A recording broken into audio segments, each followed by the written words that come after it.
Welcome back to Skilled, Safe, and Trailblazing. If you're responsible for training the next generation of lab professionals or looking to level up your own expertise, you're in the right place. My name is Jessica Martin, and I'm a lab training professional with a background in chemical education research and community empowerment. I'm here to dive with you into the real-world strategies, expert insights, and game-changing discussions that will help us develop lab professionals who are skilled, safe, and trailblazing. Today, I am thinking about eyewash training, and I have two thoughts that have been plaguing me for a while now. First, how many people have actually used an eyewash station in a non-emergency situation? Second, how useful is the typical training to someone who has an incident in which they need the eyewash station? So for the first thought, people actually using eyewash stations before they are responding to an emergency. I've seen lots of examples of trainings in which a video is shown to trainees on how to use an eyewash station. Sometimes they are cartoons, and sometimes they are real people in the video. Sometimes the real person is explaining the process in front of an eyewash station, and they may even activate the eyewash station. And sometimes they show someone using the eyewash station, really shoving their face and eyeballs into it. I've included a link in the show notes to a video from the American Chemical Society that is freely available on YouTube as an example. And this is a really great video. But how many people working in a lab have actually ever used an eyewash station? So there's this episode of The Office in which Andy has to use an eyewash station for an acting job. I've had lots of people forward the clip to me, and it is pretty hilarious. I've included a link to it in the show notes, just in case this has somehow never been forwarded to you. Now, Andy is reluctant to do the eyewash scene because he's afraid that it's going to hurt. He finally does it. However, he screams the entire time he has his face in the water. And while it's pretty funny for a sitcom, it is also a reality that needs to be faced by those of us who are training folks in the lab. There are people out there who really fear that that experience is going to be painful. Now, if a person has never used an eyewash station, then they don't know what to expect in terms of how it feels. And lots of people are understandably pretty ick about things going into their eyes. I've actually known several people who won't even try contact lenses because the thought of having to touch their own eyeballs with their fingers gives them the willies. Now, I've filmed a video of a trainee using an eyewash station for a training. Of course, I had to have my own video of this, right? Now, the person playing the trainee was an undergraduate student in the film department.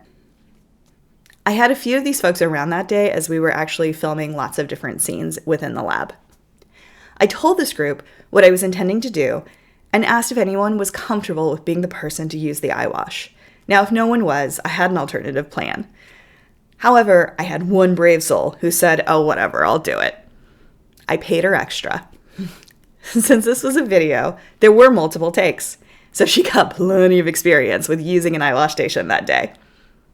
And at one point, towards the end, another fellow actor asked her about how bad it was. And she actually told them it really wasn't that bad.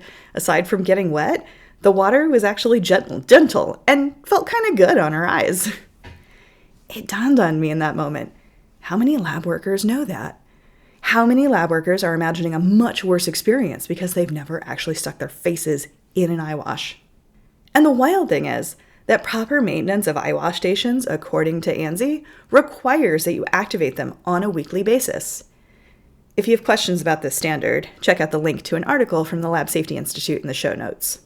So with just a little bit of planning, one could set up opportunities for lab workers or students to get a feel for how an eyewash station actually feels on their eyeballs without even wasting any water that wouldn't have gone down the drain anyway, since you're actually supposed to be activating them weekly. So the second thought, how useful is the typical eyewash training when you actually have an incident? While it's great to know how to activate an eyewash station and how to hold your eyes open when using one, the reality of an incident is pretty different.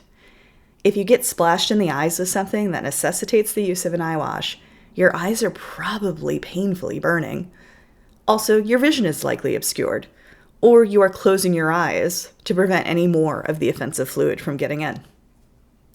What this means is that you have to find your way to an eyewash station and use it essentially blind.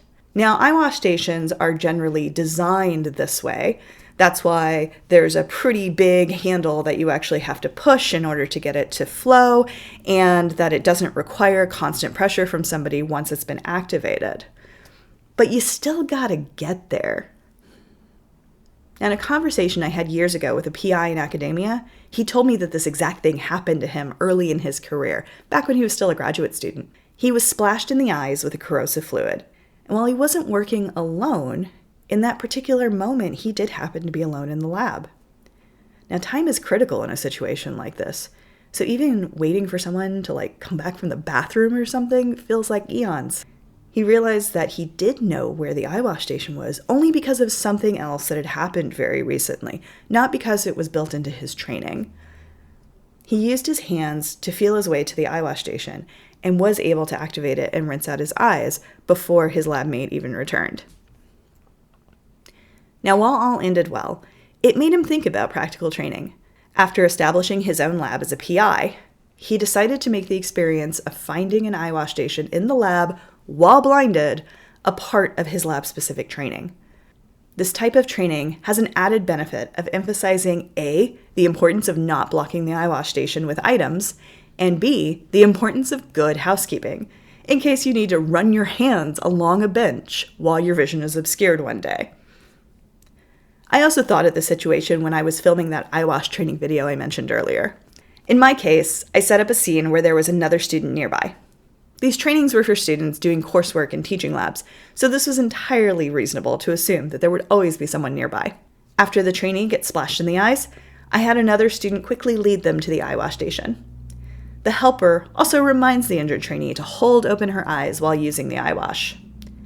I wanted to include this to communicate the message that any students working in the lab should be prepared to help in an emergency like this. In fact, they should feel responsibility to do so. And that the training, it's not just about keeping themselves safe in a laboratory environment, but also knowing how to help others. Finally, it's important to get over people's fears of interacting with this equipment.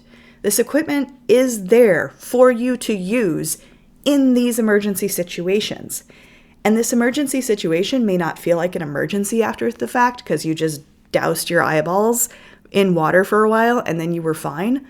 But it was that very dousing that made this not an emergency, right? It made it so that you didn't end up with vision loss or that you didn't end up with some other horrific injury you would have for the rest of your life.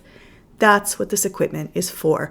And people who are working in labs should not only not be afraid of it, but it should be normalized to turn it on. It should be normalized to be using it.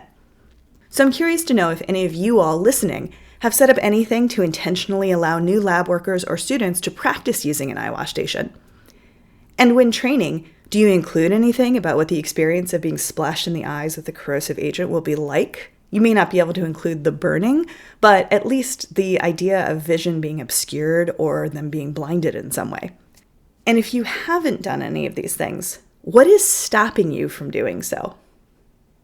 I'd also really love to hear and share more examples of hands-on learning for eyewash stations. So if any of you all have a particularly great or creative way of going about that, please let me know. You can do so by either emailing me at skilledsafeandtrailblazing@gmail.com, commenting in our LinkedIn community linked in the show notes, or if you are listening on Spotify, leaving a comment on this episode here. Thank you for all you do to develop lab workers who are skilled, safe, and trailblazing. Skilled, safe, and trailblazing is meant for those working in labs or training others to do so. The information shared here is a starting point, not a complete guide or legal standard. We've done our best to use reliable sources, but we make no guarantees about accuracy or completeness. Always follow local, state, and federal laws and consult legal or safety experts if you have questions.